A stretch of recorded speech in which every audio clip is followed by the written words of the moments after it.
Google ने ज्ञान के ब्रह्मांड पर कब्जा कर लिया हो तो आप कितना और क्या ज्ञान दे सकते हैं।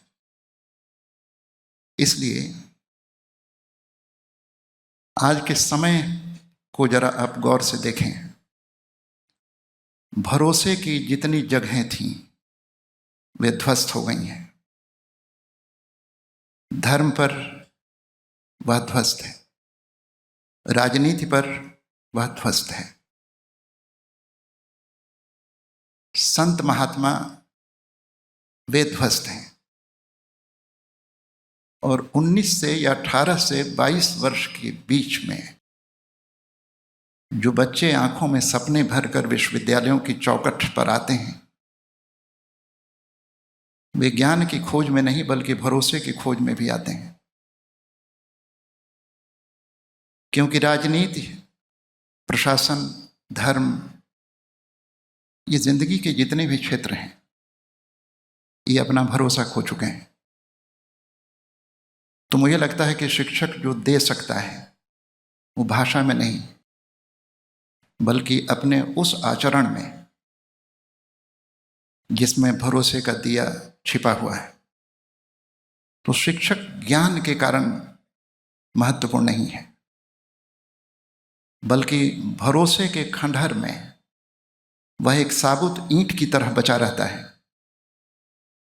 और इस आधार पर 18 से 22 वर्ष के विद्यार्थी को लगता है कि नहीं, अभी एक जगह बाकी है। इसलिए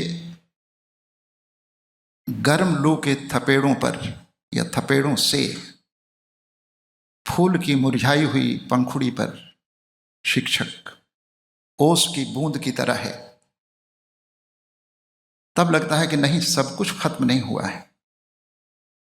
और अगर सब कुछ खत्म नहीं हुआ है तो शुरुआत की जा सकती है। शिक्षक केवल शुरुआत का एक भरोसा है कि नहीं, अभी भी कुछ संभव है।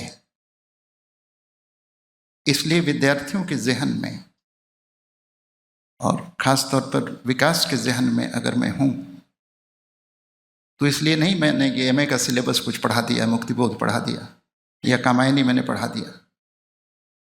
ये सारा पढ़ाया हुआ दरअसल पत्ते की तरह झड़ जाता है और सब कुछ झड़ जाने पर भी पेड़ रह जाता है नए पत्तों की प्रतीक्षा करता हुआ।